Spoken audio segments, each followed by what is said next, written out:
On va parler de football maintenant. Tanguy, il y avait une rencontre très attendue ce soir à Lille, puisque Lille était en crise avant de recevoir Strasbourg.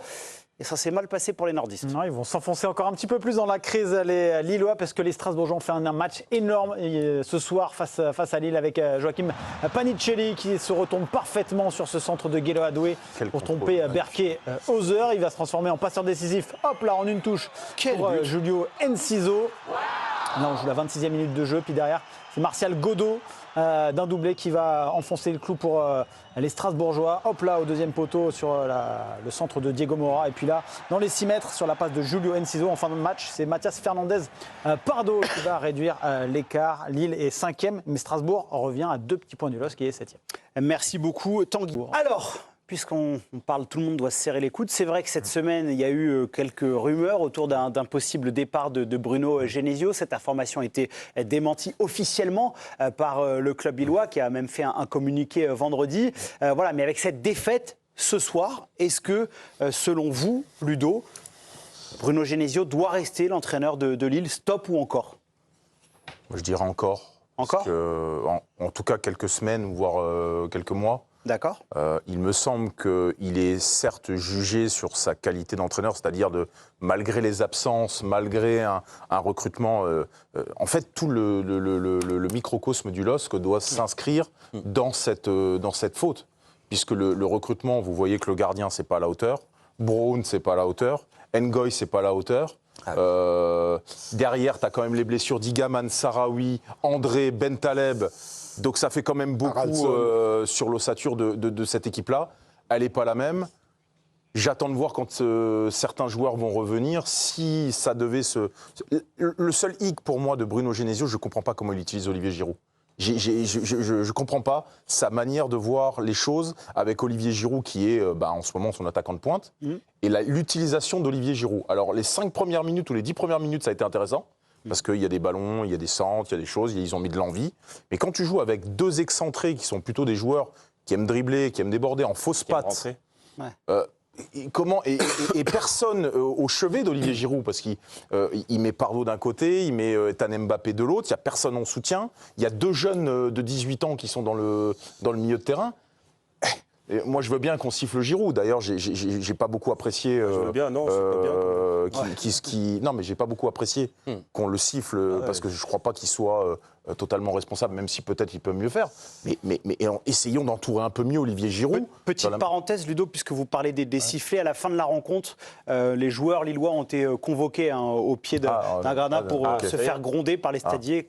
Sans doute qu'ils ont fait exprès d'en prendre 4. Puis applaudir. Et encore une fois. Par les supporters, pardon, j'ai dit les stadiers. Évidemment, c'était les supporters, les pauvres stadiers qui n'ont absolument rien fait. Je vous présente mes plus plates. Et Giovanni, encore une fois, a signalé, parce que c'est important de le dire, encore lamentable, il n'y a pas une équipe de foot. Lille n'a pas fait exprès de perdre ce soir et de voir ces joueurs lillois plantés là, devant le public. Et je trouve ça tellement les ravages de la société qui va mal, parce que est-ce qu'ils ont fait exprès d'en prendre 4? Est-ce qu'ils ont fait exprès des nuls? Et c'est-à-dire que là, et c'est récurrent, on en voit ça de tous les week-ends maintenant, une équipe qui perd, et ils sont là 15 couillons devant, excusez-moi, c'est affectueux, entre guillemets, c'est très affectueux. Parce qu'ils sont pour rien, ils ont été mauvais, qu'est-ce que tu dis? Et là, tu dois passer à confesse, alors, et tu dois écouter les. Mais en fait, on est chez les fous. En fait. Mais c'est-à-dire qu'en fait, c'est le monde à l'envers. Non, mais c'est important de préciser, bien sûr. parce que ça va pas, en fait. C'est même inacceptable, et je comprends pas que les joueurs, ils y vont, quoi. Et là, mais c'est honteux, parce que, encore une fois, après, je crois qu'ils ont quand même applaudi les supporters lillois, mais c'est une humiliation. Mais aucun joueur de foot ne doit subir cette humiliation. Ils ont couru pendant 1h30, mal,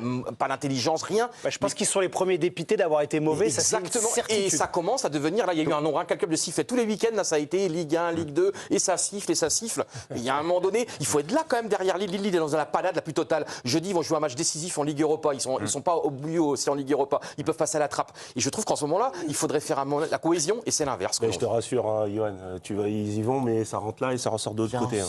Fred, on n'écoute pas du tout dans ces cas-là.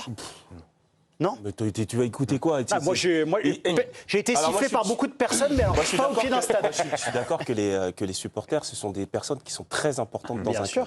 Extrêmement importantes. Par contre, quand justement on a besoin d'eux, dans les bons et les mauvais moments. Jusque-là, on est d'accord. On est tous ensemble. Maintenant, par contre, ce genre de situation, moi, je pense que ça va pas aider les joueurs et ça va pas aider le club d'avoir On dirait qu'ils vont se faire, battre. C'est du show, C'est plus ça. du show qu'autre chose. Il y a Je beaucoup suis de d'accord capots avec- aujourd'hui qui ont compris qu'ils peuvent avoir un projecteur sur eux, qu'ils peuvent avoir de la lumière, donc Je suis d'accord ils se avec donnent en Ludo. spectacle, C'est un peu côté machin. mise en Tu scène. veux parler aux joueurs, tu prends tes 3-4 tauliers du groupe de supporters, tu vas au centre d'entraînement, c'est tout. il y a une salle qui est réunie, on discute, Ça et existe, ça se passe comme Je ça. vais vous raconter, Tout ça, c'est du show. quelque chose et c'est véridique. Le jour où je joue contre Saint-Étienne avec Lyon et je prends un carton rouge. Forcément, je me fais Un peu allumé. avec Lyon et je me fais très allumé d'ailleurs.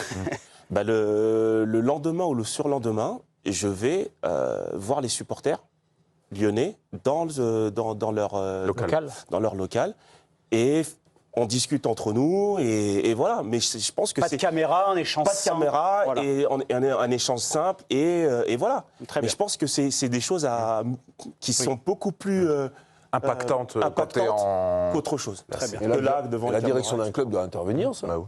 Eh oui. La direction d'un club, vous êtes fait aussi pour ça. hein.